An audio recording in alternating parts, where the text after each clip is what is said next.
Hey, what's up guys? My name is Assassin and welcome back to another episode of Dirty Bomb. Today we're going to talk about the news. I know I'm a little bit late, but the past week we have had so much news. It's unbelievable. A lot of good stuff, some a little bit less. Of course, Proxy winning the culprit. That's kind of, that sucks. That really sucks. So, like I said, Proxy is the culprit, unfortunately. So we will see, I believe, the third Obsidian card for her, as well as a special culprit skin next week. That's the thing. A lot of people asked why they can't open the cases. They think their game is bugged or is broken or whatever. You can open them next week. They will roll out a patch. Hopefully, if everything goes right, they will release it next week alongside with the second generation cards, which is absolutely awesome. They have confirmed the proxy cards will be second gen as well, so extremely nice. I will show you some pictures on the screen right now. There have been teasers by Camdrew, for instance. There is a Kira with the katana, so that's absolutely amazing. And by looking at it, they just took all of the existing cards, or at least most of them, and just kind of removed all of the useless perks like Cool and what's the other one, Pineapple Juggler, of course, and they just changed those with actual useful perks. So what I understand is that the second generation cards, to be quite honest, will just be way better than first generation cards. Also, they will change some of the melee weapons for some of the mercs. They will change it around, not the actual weapons themselves, but only the melees. And I believe they have set the pistols as well for some mercs. Not 100% sure on that, but definitely the melee. So that's really exciting. Other than that, also they have confirmed that there won't be any different skins, unfortunately. So all of the cards will still have the same skins as they have right now. That kind of sucks. I kind of hoped they would have some tweaks, some reworks with the second generation cards. Unfortunately, that's not true. So we'll have to see, and maybe they will add that in later, because I can understand this was quite a lot of work. So of course, if you have been living under a rock, for the people who don't know, it is triple credit weekend from May 13th to May 16th. And yes, I'm really late because this will be uploaded May 15th. Triple the amount of credits, which is absolutely insane. And that is 6 times if you play ranked and 12 times if you play ranked with a booster, or just 6 times if you have a booster, period. So that's absolutely amazing. I would highly recommend, if you have the chance, to go and play for as much as you can, because you can grind and get a shit ton of credits. I have had one game, including some bonuses and missions, where I got 8,000 credits, which is just ridiculous. That's something you usually get like in a whole day. I just got it in one game. Absolutely amazing. Also, there currently is a 30% discount on basically everything. So mercs, the trade-ups and the trade-ins, though I still think trade-ins are kind of useless and a rip-off. All of the mercs are for sale, so you can even buy a Vasily for, I believe, 21,000 credits, which is just a bargain. I also think Kira, Artie and Sabones, I believe, are the cheap mercs. The rest are all 50,000, so now it's something like 34,000. I don't know. Just if you don't have all of the mercs, I would highly recommend just buying at least one merc, and the rest maybe save it for the second generation cases, which, like I said, if this is like the thing, they will be better than the first generation cards, which is something a lot of people probably didn't expect, including myself. I thought the first gen cards, especially some of the better ones, they couldn't get really any much better. Maybe they will. Maybe first gen cards will just be kind of useless but rare, because you can't get them anymore. So we'll have to wait and see. Then we have some other news as well. They finally refreshed the tutorial. Yes, this was really neat. The tutorial was quite bad, didn't explain everything. A lot of new players. I don't think they have played the tutorial. I don't know if they are going to force you. I really hope they do, because the amount of skyhammers and auras that don't revive or get ammo is just insanely high. And I honestly believe a lot of people don't know how it works, and they really should force you to play the tutorial and maybe give you a special case, extra credits, whatever. They just should force you. When you first load up the game, it should immediately roll into the tutorial. I believe that's not the case right now. So, and then the final thing I have for you guys today is someone asked on the forums if they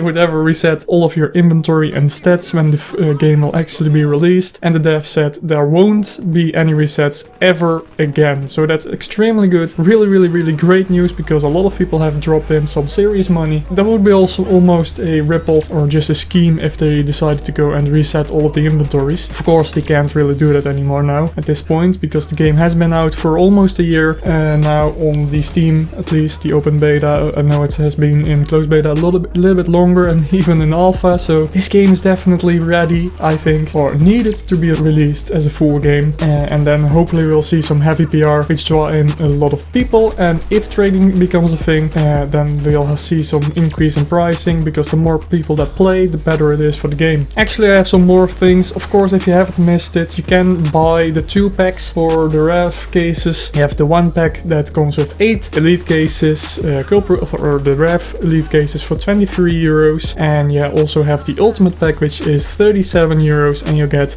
the 8 elites plus 400% guaranteed rev card cases. Each week you get 1 case, so that's pretty good. So if you want that, you can buy it, I believe, until the 18th of May. That's your very last chance to get a rev card. So they have confirmed that Phantom and Thunder will both get reworked. Thunder will get an increase to 170 health points instead of the 160, which is quite nice. They reduced the concussion grenade fuse time to 0.9 instead of 1.2. Fully blinded people will now correctly have HUD elements like enemy indicators hidden, which I think is really, that thing is really what made him kind of useless, because if you have a Vasily or an Amy or a Red Eye on your team and the enemies are spot, you can easily just shoot them even while your screen is fully blinded. It almost makes it even easier just because you see a white screen with a red dot where you need to shoot. So that's really good to address that problem. Fully blinded players will now cover their face with their hand in third-person view. This is also, of course, really nice because now you can actually see which people or which persons are actually blinded. So that's really nice. And then